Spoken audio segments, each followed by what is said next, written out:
Alhamdulillah, dan sehatnya disertai dengan afiat. Kalau digabung namanya sehat wal afiat. Kalau bahasa Arabnya sihah wa afiyah. Tapi kita orang Indonesia jadi sehat wal afiat, kayak istirahat. Kalau orang Indonesia jadi istirahat.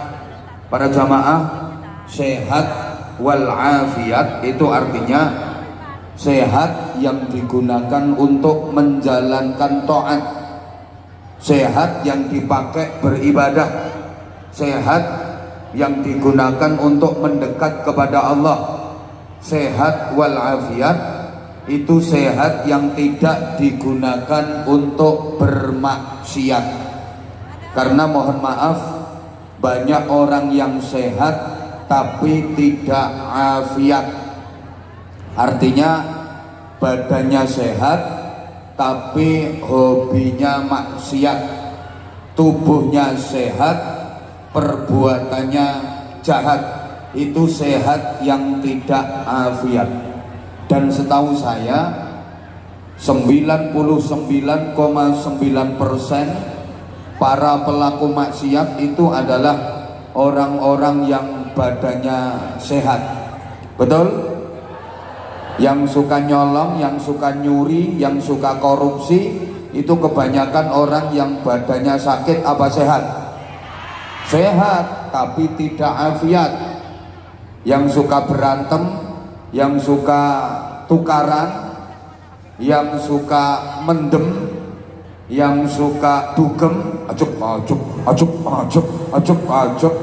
itu orang-orang yang badannya sakit apa sehat? Sehat tapi tidak afiat.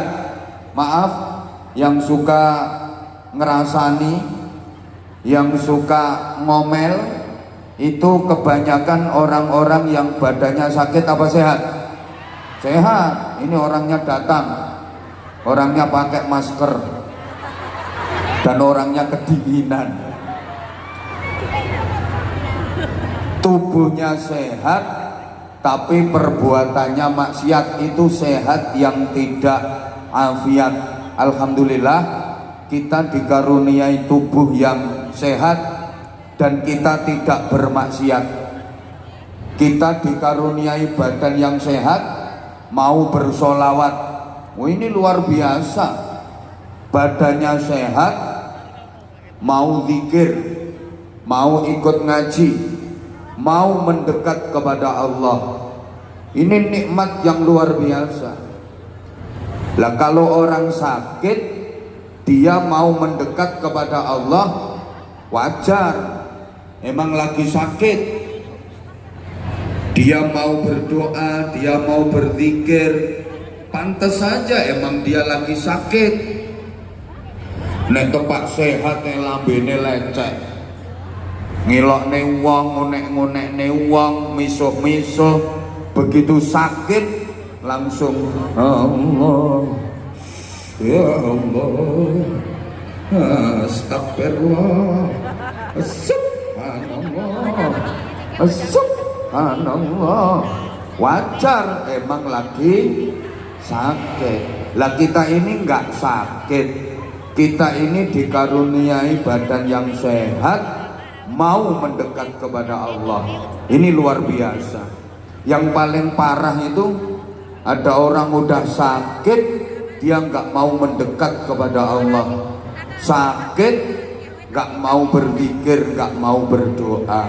Para jamaah, mudah-mudahan kita ini senantiasa dikaruniai ibadah yang istiqomah. Mudah-mudahan selalu dikaruniai sehat wal afiat. Mudah-mudahan seluruh yang hadir di majelis ini, termasuk orang-orang yang selalu dikaruniai oleh Allah hidayah, ma'unah, maghfirah, rahmah dan barokah serta ridhonya. Mudah-mudahan semuanya yang ada di majelis ini, termasuk orang-orang yang digolongkan sebagai umat ijabah, yang layak dan berhak mendapatkan syafaat Rasulullah sallallahu alaihi wasallam. Mudah-mudahan kita semua yang ada di majelis ini adalah orang-orang yang selalu mendapatkan bimbingan dan pertolongan dari Allah untuk terus berikhtiar maksimal menggapai keselamatan, kemuliaan, kebahagiaan fid dini wad dunya wal akhirah.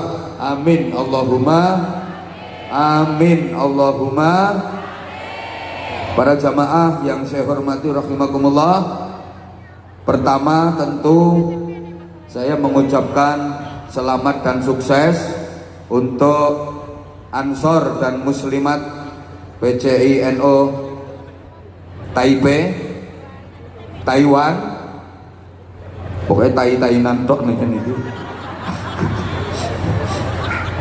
Dan ini spesial menurut saya karena kebetulan di bulan Desember di tanggal 22 yang bertepatan dengan Hari Ibu. Kalau di negara kita ini bertepatan dengan Hari Ibu, karenanya saya juga mengucapkan selamat Hari Ibu untuk ibu-ibu yang hebat dan untuk calon-calon ibu yang hebat-hebat. Tanpa ibu manusia bukan siapa-siapa. Ibu adalah figur yang takkan pernah tergantikan, karena ibu bisa berperan sebagai bapak, tapi bapak nggak akan pernah bisa berperan sebagai ibu. Dalam banyak hal laki-laki memang kalah dengan perempuan. Perempuan ditinggal mati suami namanya janda, bisa kok, mampu kok mendidik dan mengantarkan anak-anaknya menjadi orang-orang hebat dan sukses. Tapi kalau laki-laki ditinggal istri jadi duda,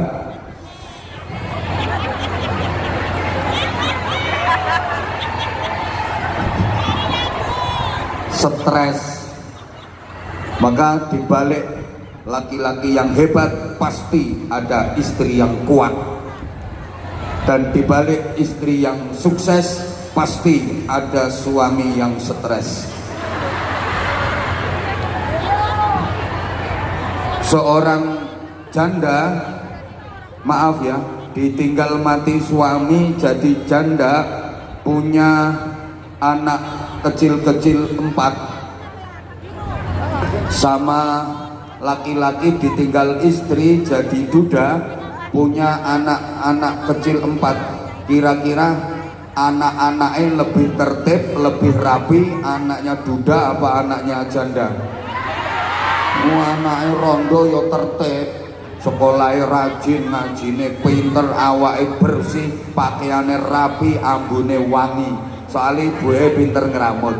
Anaknya duda ora rupa-rupa anak, tengik lebus jembauris, adus ya arang-arang, nek ora kodanan ya ora adus. Umpamanya bapaknya ra iso ngrumat. Maka mohon maaf, banyak tokoh-tokoh hebat di dunia ini ternyata hasil didikane rondo. Imam Ghazali itu didikane rondo, Syekh Abdul Qadir Jailani didikane rondo, masih dalam kandungan, sampun Habib aman.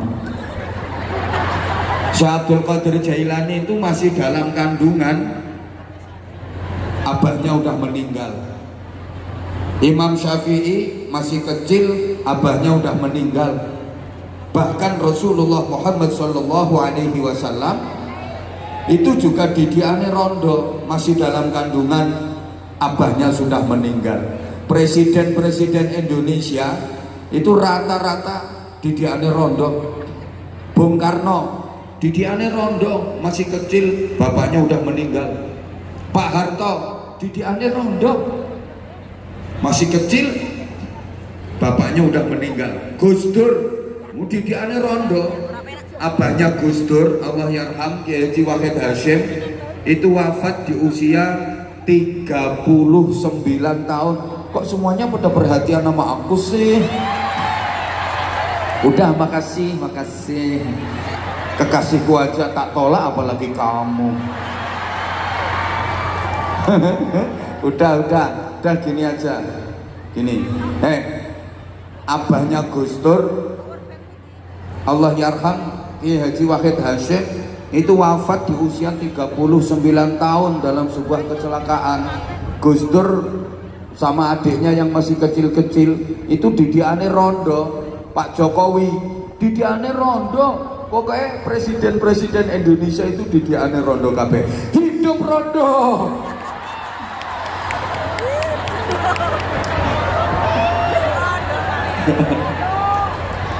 Masya Allah. Ya Allah ya Karim. Oke, Madrasatul Ula. Izin Habib ya. Ibu adalah madrasah pertama, lembaga pendidikan pertama bagi anak-anaknya. Maka laki-laki sekarang nggak boleh terlalu menggaya kalau berhadapan dengan perempuan. Perempuan zaman ini banyak yang jauh lebih hebat daripada laki-laki. Saya udah sering sampaikan apa yang dimiliki laki-laki sekarang perempuan juga memilikinya. Banyak perempuan-perempuan yang prestasinya lebih hebat daripada laki-laki. Laki-laki bisa apa, perempuan sekarang juga bisa. Laki-laki punya apa, perempuan sekarang juga punya. Kalau diadu, menang perempuannya. Saya sering sampaikan, laki-laki mengandalkan ijazah, perempuan zaman ini juga punya ijazah plus wajah. 1-0. Laki-laki mengandalkan kelulusan, perempuan zaman ini juga punya kelulusan plus kemulusan. 2-0. Laki-laki mengandalkan keterampilan, perempuan zaman ini juga punya keterampilan plus penampilan. 3-0. Halo? Laki-laki mengandalkan skill, perempuan zaman ini juga punya skill plus skill. 4-0. Ora usah ditambahi sapa ngomong pendel-pendel antem itu san. 4-0. Dan kowe aja aneh-aneh iki. Iki no Taiwan. Aja padakno no Pekalongan. Oke. Perempuan itu mampu menjadi 3 figur secara terpadu yang bisa mengantarkan anak-anaknya jadi hebat. Jadi perempuan itu bisa jadi ibu kandung, ibu susu, sekaligus ibu guru. Perempuan bisa menjadi ibu kandung yang ikhlas, ibu susu yang tuntas, ibu guru yang cerdas, mengantarkan dan mendidik anaknya di usia emas sehingga berprestasi dan berkualitas.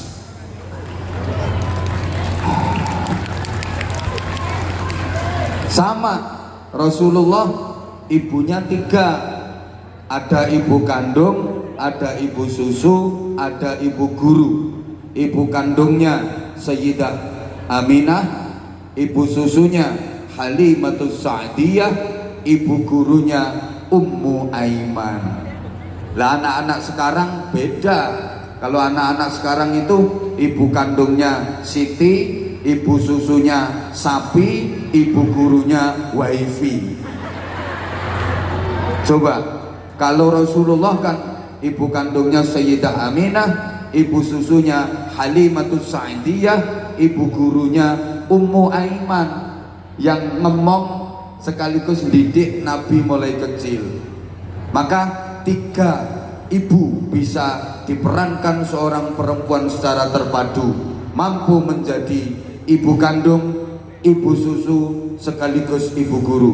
Ibu kandung yang ikhlas, ibu susu yang tuntas, ibu guru yang cerdas, mendidik anak di usia emas sehingga anak hebat dan berkualitas. Tepuk tangan sekali lagi. Oke, itu aja. Islam mengangkat derajat wanita setinggi-tingginya. Al-jannatu tahta aqdamil ummahat. Surga itu di bawah telapak kaki. Kurang pas. Surga itu di bawah telapak kaki. Kurang pas. Ibu-ibu. Karena ini jamak ummahat. Rasulullah bersabdanya bukan tahta qadamil ummi, di bawah telapak kaki ibu, enggak, tapi tahta aqdamil ummahat, di bawah telapak kaki ibu-ibu. Ini jamak, jamak itu artinya banyak. Jadi ibu itu harus banyak. Loh kalau cuma satu ibu nggak ada surganya. Habibie guyu soalnya paham. Maaf, bukan di bawah telapak kaki bapak-bapak. Wong telapak kaki ini bapak-bapak kapal tok. Loh iya, kalau pengen tahu laki-laki itu mulia apa hina, dilihat bagaimana dia memperlakukan wanita. Ma akraman nisa illa karim, wa ma ahanahunna illa laim. Tidaklah memuliakan wanita kecuali dia laki-laki mulia. Tidaklah menghinakan wanita kecuali dia laki-laki hina. Bisa diartikan begini, laki-laki yang memuliakan wanita, dia adalah laki-laki mulia. Laki-laki yang suka menghinakan wanita, maka dia adalah laki-laki hina. Laki-laki yang suka mengangkat derajat wanita, itu laki-laki yang tinggi derajatnya. Laki-laki yang suka merendahkan wanita, maka dia adalah laki-laki rendah. Kalau pengen tahu laki-laki itu mulia apa hina, lihat bagaimana dia memperlakukan wanita. Ada laki-laki kok suka menghargai wanita, suka menghormati wanita, dia laki-laki berharga, dia laki-laki terhormat. Kalau ada laki-laki yang suka merendahkan dan menghinakan wanita, maka dia adalah laki-laki rendah, dia adalah laki-laki hina. Rumokno nang lanang. Loh, baik buruknya negara itu yang menentukan malah wanita kok, bukan laki-laki. An-nisa imadul bilad, wanita adalah tiang negara. Kalau laki-laki kan cuma tiang jaler. Allahumma sholli ala Muhammad. Oke, sekarang mari kita ngaji singkat-singkat saja, mudah-mudahan waktunya nyukupi. Saudara-saudaraku semuanya, kalau kita perhatikan kehidupan akhir-akhir ini, baik kehidupan beragama, bermasyarakat, berbangsa dan bernegara, agak mumet, ruwet dan memprihatinkan. Ini bagi yang mau berpikir pasti akan merasa prihatin. Lah jenengan-jenengan kok nampaknya biasa-biasa aja, jenengan-jenengan nampaknya kok santai-santai saja. Yaitu karena jenengan gak mikir. Mungkin jenengan gak mau mikir, atau mungkin karena gak bisa mikir. Kayaknya yang kedua ini. Bukan karena gak mau mikir, tapi gak bisa mikir. Soalnya sampean ki ganteng ayu tapi gak gelem mikir. Sekarang gak boleh bilang kayak gitu, viral. Padahal biasa nih, aku ki heran, aku ki biasa aku goblok nang sak lapangan ini biasa. On wis cangkemku ket biyen ngono kuwi. Aman kok. Aman. Wis tak goblokno ora cuma wong siji, wong sak lapangan lho biasa tak goblok-goblokno. Aman. Aman. Ya pancene apes ngono ae. Lah menang tak antem iki, Mas. Ndak lambeku ket biyen ya wis ngene iki. Tapi kan iki lambe ngrejekeni. Allahumma sholli ala Muhammad. Allahumma sholli ala Muhammad. Coba kalau kita mau serius berpikir kehidupan akhir-akhir ini, kehidupan beragama, kehidupan bermasyarakat, berbangsa dan bernegara, ruwet, prihatin sampean kalau mau berpikir. Ayo kita berangkat dari sabda Rasulullah sallallahu alaihi wasallam. Bada'al Islamu ghariban wa sayaudu ghariban kama bada' fatuba lil ghuraba. Agama Islam itu bermula dari sebuah keterasingan, sesuatu yang dianggap aneh di tengah-tengah masyarakat. Nanti kata Rasulullah, agama Islam akan kembali terasing dan dianggap aneh di tengah-tengah masyarakat. Dalam situasi seperti itu, fatuba lil ghuraba, sangat beruntung bagi orang-orang yang terasing dan dianggap aneh. Tolong perhatikan ya, ini butuh mikir. Mendalami makna hadis ini butuh mikir. Halo? Islam itu berawal dari sebuah keterasingan, sesuatu yang dianggap aneh di tengah-tengah masyarakat. Pada mulanya Rasulullah mendakwahkan Islam, mengajarkan Islam, mengamalkan Islam di tengah-tengah masyarakat. Itu Rasulullah terasing, terpencil, dianggap aneh. Tidak ada yang mengereken. Apa mengereken? Tidak digatekkan. Temennya Rasulullah cuma sedikit. Yang nemeni Rasulullah waktu itu hanya istri tercinta Sayyidah Khadijah, kemudian sahabat karib beliau Sayyidina Abu Bakar Siddiq, kemudian saudara sepupu yang kemudian menjadi menantu beliau Sayyidina Ali bin Abi Thalib karramallahu wajhah. Boloe Kanjeng Nabi ku mek titik, koncoe Kanjeng Nabi mek titik, mengamalkan Islam di tengah komunitas masyarakat yang semuanya jahiliyah, sehingga Rasulullah terpencil, terasing, dianggap aneh. Rasulullah ibarat cahaya yang berada di tengah-tengah kegelapan yang sangat pekat mencekam. Zaman itu, halo? Nah, terus Rasulullah memprediksi wasayaudu ghariban kama bada, suatu saat nanti, ini Rasulullah dawuhnya sudah kurang lebih 1450 tahun yang lalu. Kata Rasulullah, suatu saat nanti agama Islam itu akan kembali terasing dan dianggap aneh di tengah-tengah masyarakat seperti permulaannya dulu. Saudaraku rahimakumullah, perjalanan Islam itu sekarang kurang lebih sudah 1460 tahun lah.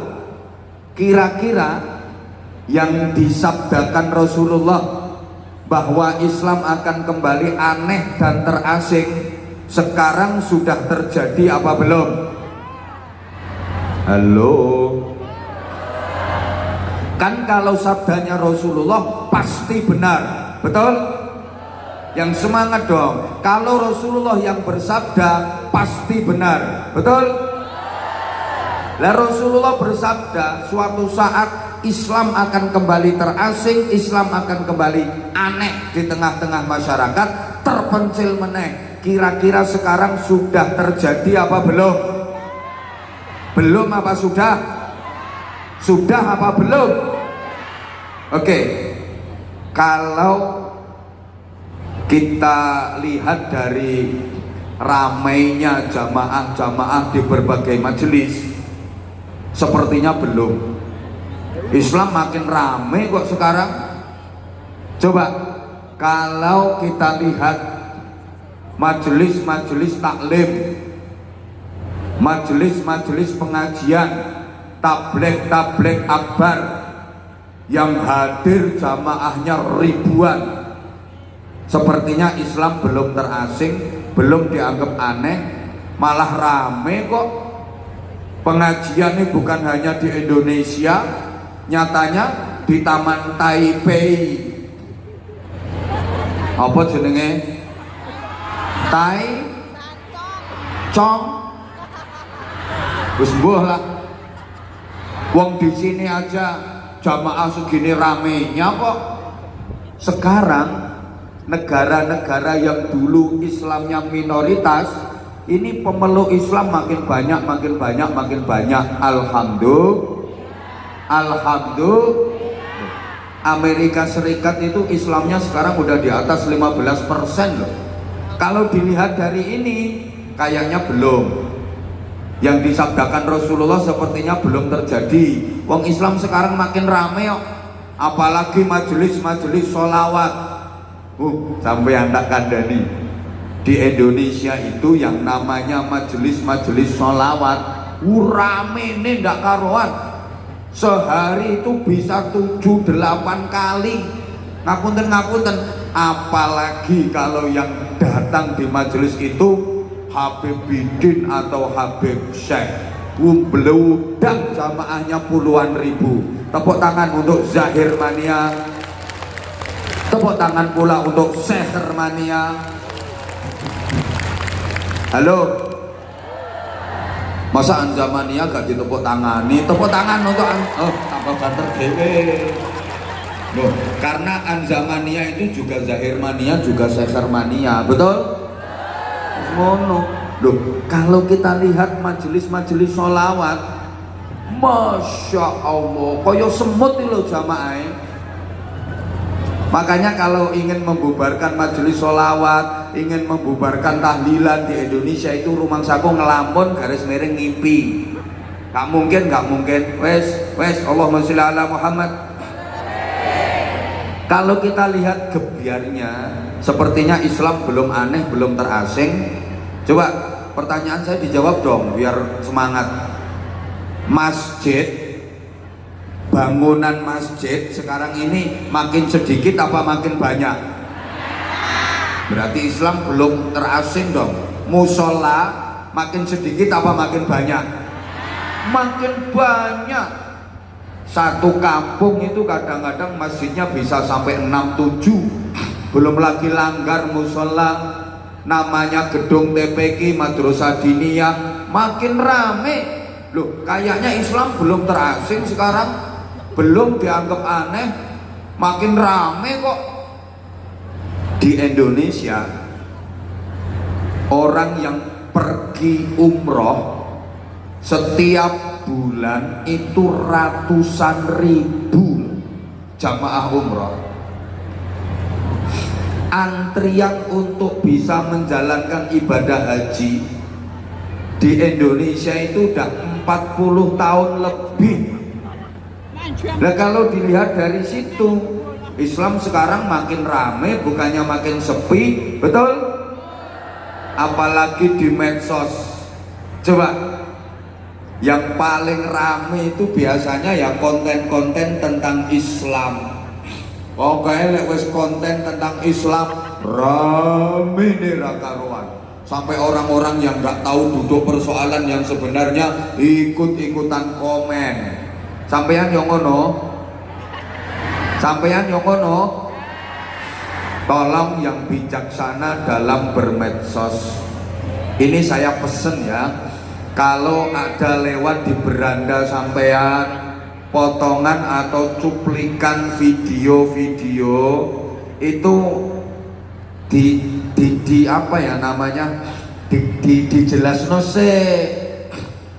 Jangan ditelan mentah-mentah apapun ya. Kalau melihat ada lewat di beranda sampean video, apa itu potongan ceramah atau video apapun, jangan langsung ditelan mentah-mentah, apalagi langsung komen kata-kata. Mbok gak di rumah no aku. Dicermati dulu, diteliti dulu. Mending ndak usah ikut-ikutan komen lah. Timbangannya nambah-nambahi fitnah, nambah-nambahi dosa. Kalau baik kita ambil ilmunya, kita ambil manfaatnya, kita ambil hikmahnya. Kalau jelek lewat sekit selesai, oke? Ngeruwet-ngeruti pikiran. Wes, ayo kita memperbaiki diri masing-masing. Allahumma sholli ala Muhammad. Jadi maksud saya gini, Islam kalau dilihat tampilannya sepertinya belum terasing, belum aneh, apalagi kita itu masuk wilayah ekstrim ritual, suka dengan tampilan-tampilan luar tapi minim dari esensi. Masyarakat kita kan begitu. Masjid, pura, wihara, kelenteng disebut rumah ibadah. Pakaian-pakaian kita namanya busana muslim, muslimah, padahal itu pakaian juga nggak pernah mengucapkan kalimat syahadat. Peci yang warnanya putih disebut peci haji, padahal belum pernah ke Mekah. Malah di Kediri itu ada namanya tahu takwa. Itu berarti tahunya akan menjalankan perintah Allah, meninggalkan larangan Allah. Nah, sebentar lagi akan ada tempe iman, onde-onde ikhlas, tape subhanallah sama getuk naudzubillah min dzalik. Di Pekalongan ada megono innalillahi wa inna ilaihi rajiun. Halo, halo. Kalau dilihat dari tampilan luarnya, sepertinya Islam belum terasing, Islam belum aneh. Tapi kalau dilihat dari nilai-nilai keislaman, sepertinya apa yang disabdakan Rasulullah, yang diprediksi Rasulullah, bahwa Islam suatu saat akan kembali terasing dan dianggap aneh, kayaknya sekarang sudah terjadi. Coba orang yang benar-benar mengamalkan ajaran-ajaran Islam dengan sungguh-sungguh, itu kayaknya sekarang udah aneh, dia akan terasing, terpencil, dan gak punya temen. Contoh ya, di tengah umumnya orang-orang yang hampir setiap waktu tangannya pegang HP, di era dimana setiap orang tangannya suka mempermainkan HP, terus ada orang kok kemana-mana bawa tasbih, wiridan zikir karo muter tasbih, sulastri sulastri sulastri, sumiyati sumiyati sumiyati. Kayaknya orang itu akan menjadi aneh dan terasing, gak duwe bolo, malah iso-iso dianggap edan. Umumnya kan setiap tangan pegang HP, betul? Lah kok ada orang kemana-mana itu yang dibawa tasbih, diputer sambil zikir, kayaknya orang itu sekarang akan terasing dan menjadi aneh. Orang duwe bolo. Di saat yang lain suka scroll, yang lain suka tiktokan, suka IG-an, kok ada orang rajin buka mushaf Al-Quran kemudian deres dan menghafalkan. Itu di zaman sekarang kayaknya sudah aneh, kayaknya sudah terasing. Ngapunten, kejujuran itu nilai-nilai Islam. Di zaman dimana banyak kebohongan tersebar, ada orang yang betul-betul memegang prinsip kejujuran, kayaknya orang itu akan terasing dan menjadi aneh di era seperti ini. Ngapunten, ada pejabat itu kok jujur, kayaknya dia akan terasing, aneh. Wong liyane korupsi kok gak melu-melu korupsi, sehingga kayaknya dia nggak punya temen nanti. Kayak era muda mau dijak ngomong ini. Sholawatan yang nyata-nyata memuji Kanjeng Nabi dibid'ah-bid'ahkan. Lo muji Kanjeng Nabi lo dianggap bid'ah, tapi lek muji selebriti, muji artis dianggap sunnah muakkadah. Ngapunten Mbak kira-kira sampean lebih sering mengikuti sejarah atau perilaku kehidupannya Rasulullah, lebih sering mengikuti cerita-cerita kisah-kisah hidupnya Rasulullah, atau lebih tertarik mengikuti kisah hidupnya para artis? Woi, Sampean lebih mengikuti kisah hidupnya istri-istri Rasulullah atau kisah hidupnya artis-artis itu? Ya.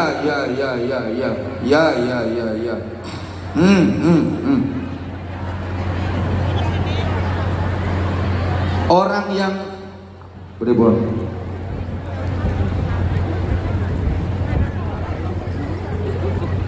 Oh ya, berarti masih 10 menit.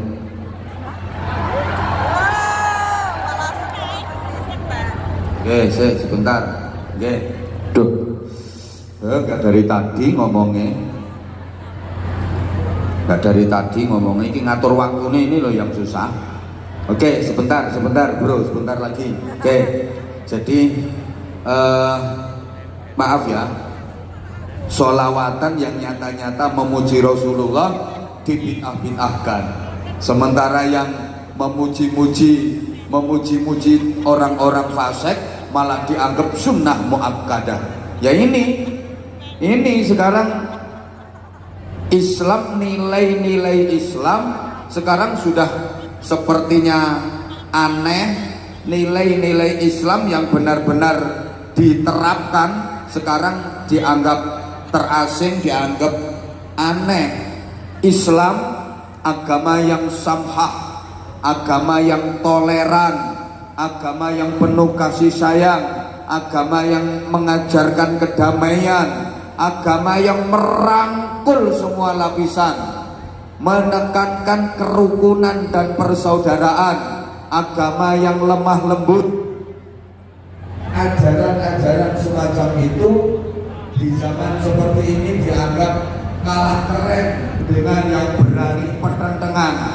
Kalau nggak pertentangan katanya nggak berani jihad, kalau nggak berani menghujat, kalau nggak berani mengelok-ngelokkan. Apa mengelok-ngelokkan? Mengenyek. Kalau nggak berani mengenyek, mengece, mengelokkan dan menghujat kelompok tertentu, katanya nggak jihad. Yang dianggap bernuansa Islam itu yang berani pertentangan, yang berani pengkerengan, itu yang katanya jihad. Padahal kita tahu Islam kita itu rahmatan lil alamin. Islam ditegakkan sebagai rahmatan lil alamin. Katanya kalau nggak berani pertentangan nggak bisa masuk surga. Kalau ini yang terakhir, padahal kalau kita mau meneliti Al-Quran, lah yang potongannya sampean orang ngiro neliti Al-Quran, orang ngiro. Coba yang disediakan surga, yang bisa masuk surga itu siapa? Yang oleh Allah disediakan surga itu siapa? Apakah orang NO atau orang Muhammadiyah atau orang LDII? Yang disediakan surga itu loh, apakah orang PKB, P3, PDIP, Golkar, Gerindra, Demokrat, Nasdem, PKS, apa nih? Wes apa saja semua itu, apa itu? Mungkin mereka yang tergabung dalam organisasi-organisasi itu bisa masuk surga, mungkin. Tapi yang ada jaminan dari Allah bukan NU, Muhammadiyah, LDII, PKB, P3 atau semua partai apapun. Ngapunten, kalau kita teliti Al-Quran, yang bicara surga, yang disediakan surga itu orang-orang bertakwa. Surga itu uiddat lil muttaqin, disediakan bagi orang-orang yang bertakwa. Artinya begini, siapapun orangnya asal bertakwa pasti masuk surga. Siapapun orangnya kalau nggak bertakwa nggak bisa masuk surga. Paham? Oke, maaf, apapun status sosialnya, apapun profesinya, asal bertakwa layak masuk surga. Apapun status sosialnya, apapun profesinya, kalau nggak bertakwa berarti nggak layak masuk surga. Oke, nah sekarang definisi takwa itu yang seperti apa? Orang yang bertakwa yang disediakan surga, itu definisinya takwa itu seperti apa? Saudaraku semuanya, saya sampaikan definisi takwa yang paling enteng, definisi takwa yang paling gampang, paling cetek. Karena saya kalau ngaji itu memang yang enteng-enteng, yang cetek-cetek. Coba teliti dan perhatikan ceramah-ceramah saya itu semuanya ya yang enteng-enteng, yang cetek-cetek. Kenapa? Ya karena saya memang bisanya ya enteng-enteng dan cetek-cetek itu. Saya suruh ngaji yang berat-berat saya nggak bisa. Saya suruh ngaji yang dalam, yang jero-jero, apalagi gue gak iso blas. Ngaji saya, ceramah saya itu enteng-enteng, cetek-cetek. Wong itu saja saya belum tentu bisa mengamalkan. Kalau suruh ceramah yang abot-abot, yang jero-jero, saya ngomongnya saja nggak bisa, ngajinya nggak bisa, apalagi mengamalkan. Makanya ceramah saya ini sudah tidak bisa diendekno meneh. Wis ora kenek dientengno meneh, soalnya ini wis paling enteng. Tolong perhatikan, iki wis paling enteng. Gak iso dijaluk keentengane maneh, gak iso dijaluki keringanan maneh. Ini definisi takwa yang paling ringan, yang paling enteng. Apa? Imtithalul awamir wajtinabun nawahi. Imtithalul ma'murat wajtinabul manhiyat. Menjalankan semua perintah Allah, meninggalkan semua larangan Allah. Perhatikan pada kata semua, menjalankan semua perintah, meninggalkan semua larangan. Loh kok ada semua? Itu ada al-ma'murat, al-manhiyat. Al itu yang menunjukkan arti semua. Kaidahnya al yang masuk pada jamak itu menunjukkan makna menyeluruh. Al jam'ul mu'arrafu bi'al yang tadil umum. Jadi alif lam al yang masuk pada jamak itu menunjukkan makna umum. Maaf, ini khusus bagi yang ngerti ngaji. Maaf ya, maaf. Jadi sampean kalau mendengarkan ceramah itu diteliti dulu orangnya bener-bener bisa ngaji apa enggak. Sorry, jangan asal pakai surban dasi diubel-ubel gombal gua anggap syekh. Iku syekh lor apa syekh kidul apa syekh etan apa syekh kulon. Loh, umumnya ulama itu pakai surban, tapi tidak semua yang surban, yang bersurban itu ulama. Tolong diteliti dulu sanad dan nasab keilmuannya sampai kemana, nyambung sampai Rasulullah apa enggak, mondoknya di mana, kiainya siapa, dia bener-bener punya sanad ilmu, dia bener-bener bisa ngaji apa enggak. Ojo kok angker surbanan terus ndase diumbel-umbel gombal mbok anggap sekali lagi syekh. Itu setan apa syekh kulon.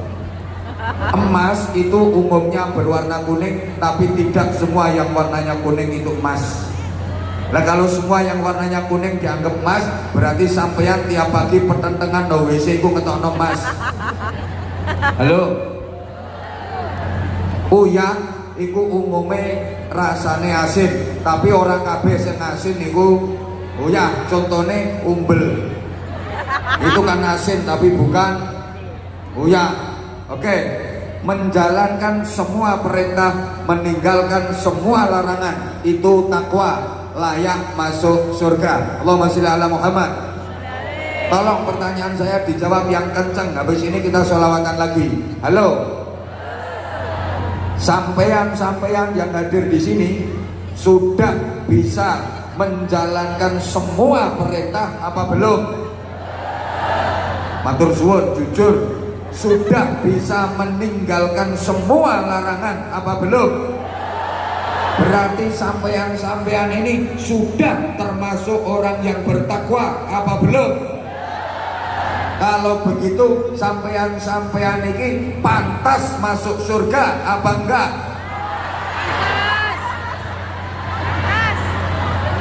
Yang disediakan surga adalah orang-orang yang yang layak menghuni surga adalah orang-orang yang bertakwa itu menjalankan semua perintah, meninggalkan semua larangan. Sekali lagi yang kenceng, sampean sudah bisa menjalankan semua perintah apa belum? Sudah bisa meninggalkan semua larangan apa belum? Berarti sudah termasuk orang bertakwa apa belum? Berarti sampean ini bisa masuk surga apa enggak? Layak masuk surga apa enggak? Pantas masuk surga apa enggak? Ya wes dipantes no. Ayo coba sekarang dirinci kalau pengen jelas dirinci. Takwa dulu, perintah dulu, kalau sudah bilang sudah, kalau belum bilang belum. Oke? Coba dirinci sekarang. Sholat fardu, astagfirullah. Sholat fardu sudah, yang perintah dulu. Sholat fardu, puasa Ramadan, zakat fitrah, baca Quran, zikir, sholawatan, rutin sholat tahajud. Berarti belum bisa menjalankan semua toh. Rutin puasa Senin Kemis, berarti belum semua perintah bisa dijalankan toh. Sekarang ganti yang larangan. Kalau udah, kalau belum. Ditinggalkan apa belum? Membunuh orang. Enggak kok belum. Berarti punya rencana nangkep koncomu. Membunuh orang, mendem mabuk, berzina, judi, ngerasani. Berarti kan belum semua larangan ditinggal. Oke? Halo? Maka maaf, orang-orang kayak sampean ini besok di akhirat ruwet. Jelas ruwet. Ruwet. Mau dimasukkan surga gak memenuhi kriteria takwa karena belum bisa menjalankan semua perintah, belum bisa meninggalkan semua larangan. Mau dimasukkan surga belum standar takwa, tapi mau dimasukkan neraka nyatanya yo sholat, nyatanya ono sholawatan yo teko, ono pengajian yo teko, ono infak yo nyemplungi. Ruwet. Aku ngerti maunya sampean mesti sampean nanti kalau di sidang ngomongnya ke malaikat aku minta ke surga saja, betul? Malaikatnya jawab, tidak bisa, surga untuk orang yang bertakwa. Kamu belum standar karena kamu belum bisa menjalankan semua perintah, belum bisa meninggalkan semua larangan. Loh, tapi aku kan sholat, aku kan Islam, Ramadan aku ya poso, zakat fitrah aku yang bayar, ono pengajian Anwar Zahid karo sholawatan Azhari Habibidin aku teko, awamu sing nyatet, ra melek kok piye matamu. Malaikat itu di mata-matano. Ruwet sampean. Halo? Nah, terus akhirnya gimana? Kalau seperti itu kejadiannya gimana? Oi. Kira-kira gimana kejadiannya? Ayo saiki, sekarang persiapan. Ini ada permintaan ini leh. Ya. Saya disurati sama panitia dari tadi orang itu yang ngatur aku. Ini nanti ada 2 penggalangan dana NU Islamic Center jam 15:15. Itu maksudnya ini. Penggalangan dana NU Islamic Center ini, oke. Kalau kita belum layak masuk surga karena kita belum standar orang bertakwa, sebentar panitia, jangan jalan dulu. Kok olehmu kaya mau selir 20-an. Bentar biar tambah. Bentar nanti dikomando bareng-bareng Kak Zahir. Nanti dikomando. Kalau kita belum layak standar takwa, sementara mau dimasukkan ke neraka, kita juga nggak mau kan? Astagfirullahaladzim. Oi, biar gak ruwet, ayo kita pakai politiknya Abu Nuwas. Kalau sampean sudah biasa menyebutnya dengan Abu Nawas, yang terkenal dengan syair I'tiraf. Nanti yang kedua disambung dengan syairnya Al-Busiri dengan qasidahnya yang terkenal fenomenal namanya Burdah. Qasidah Burdah karya Imam Al-Busiri. Tolong perhatikan, beliau orang hebat, tapi beliau sama sekali nggak mau mengandalkan ibadahnya, nggak mau mengandalkan amalnya. Beliau selalu merintih-rintih kepada Rasulullah. Beliau selalu berusaha mepet merintih kepada Rasulullah, berharap betul-betul bisa dicangkin sama Rasulullah, bisa gandul kepada Rasulullah. Nanti di belakang tolong perhatikan, Imam Busiri itu hebat, bikin qasidah syair namanya Burdah, itu diterjemah dengan banyak bahasa di seluruh dunia. Rasa-rasanya nggak ada karya syair yang diterjemah dengan berbagai bahasa dan tersebar ke seluruh dunia. Bahkan syair Burdah itu kena digawe sowok, iso digawe tombo, ono siiran yang kena digawe sowok. Ini saking hebatnya sing aran Burdah itu. Aku pernah meraktekno, ada bayi itu yang angel disape, kita waca nih, wan nafsu katifli intuh milhu syab'ala hubbir radha'i wa intaftimhu yang fatimi. Langsung bayinya gak gelem mentel. Burdah ini keren, sampean ngerti khasiat-khasiatnya Burdah. Imam Busiri yang begitu hebat aja itu nggak berani mengandalkan amalnya. Kalau dengan amal ini nanti saya akan masuk surga, maka beliau merintih-rintih, ya akramal khalqi mali man aludhu bihi siwaka inda hululil hadithil amami. Ya akramal khalqi, wahai semulia-mulianya makhluk Rasulullah Muhammad sallallahu alaihi wasallam, mali man siwaka. Ya Allah, mbak ojo mulai sik to mbak, dilu no. Aku ngerti kok, wis ditelepon majikane. Kon balik. Ya akramal khalqi mali, sampai lali aku. Tidak ada yang bisa aku jadikan andalan ketika nanti pada hari kiamat dalam suasana yang dahsyat itu kecuali Engkau ya Rasulullah. Ngono lho. Walai yadhiqa Rasulullah jahuka bi idil karimu tajalla bismi muntaqimi. Padahal sebenarnya yang akan saya sampaikan itu yang ini, tapi waktunya udah tidak mencukupi. Bagaimana nanti kita gandul para ulama agar kita bisa gandul pada puncaknya gandulan kanjeng Nabi Muhammad sallallahu alaihi wasallam.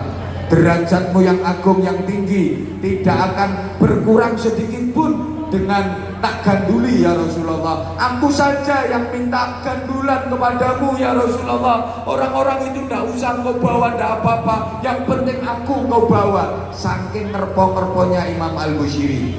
Nah sekarang kita ingat I'tiraf, sebuah syair dari Abu Nuwas. Beliau mengakui bahwa sangat tidak layak, tidak pantas menjadi penghuni surga. Akan tetapi beliau juga gak kuat kalau harus dihukum di neraka.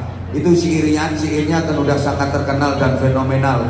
Ilahi lastu lil firdausi ahla wala aqwa ala naril jahimi fahabli taubatan waghfir dhunubi fa innaka ghafirudz dzambil azimi. Ya Allah Tuhanku, sungguh aku sama sekali gak pantas menjadi penghuni surgamu. Sangat gak pantas kalau aku dimasukkan ke dalam surga.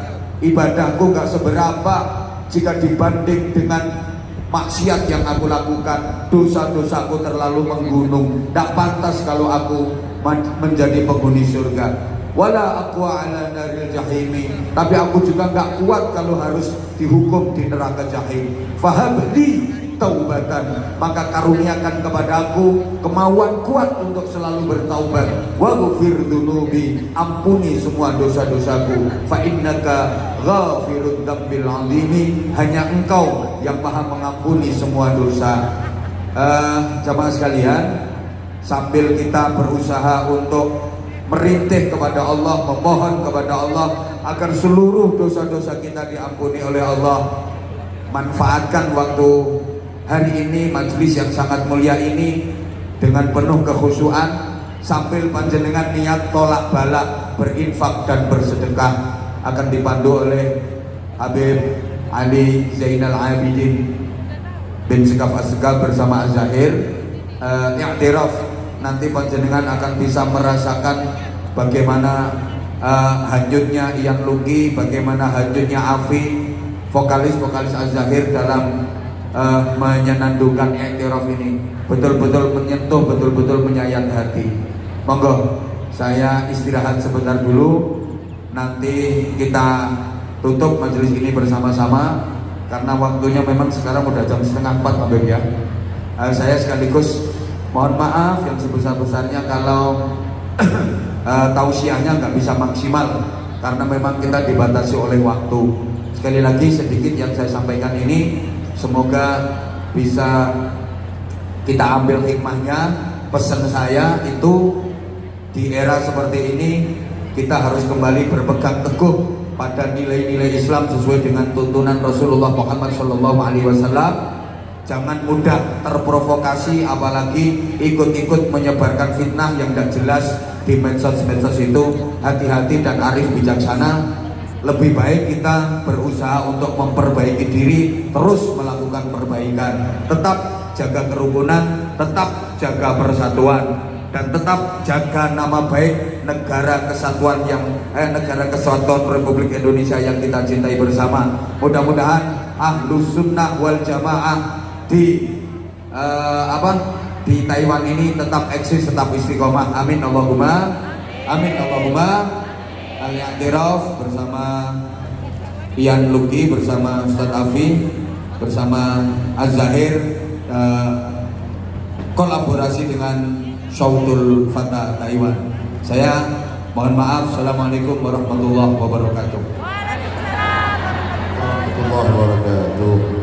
Ilahi las tulil firdausi ahla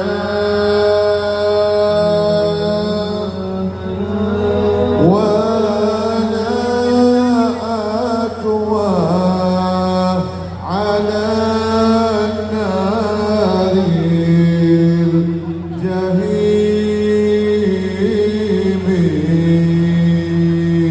fahab li taubatan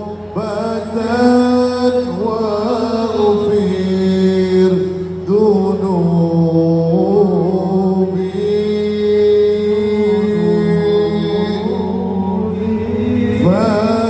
فإنك غافر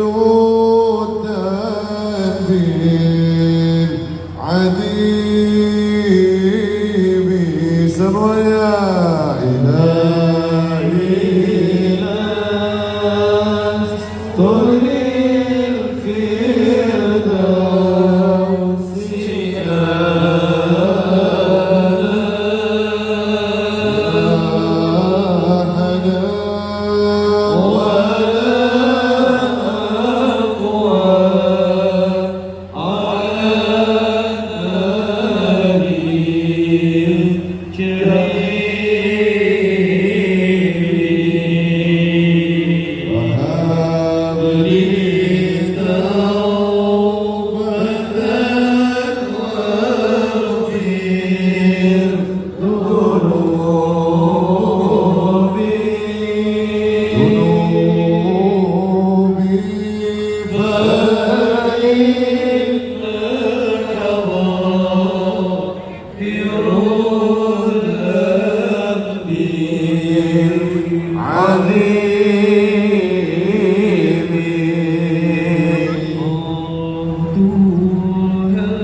Sana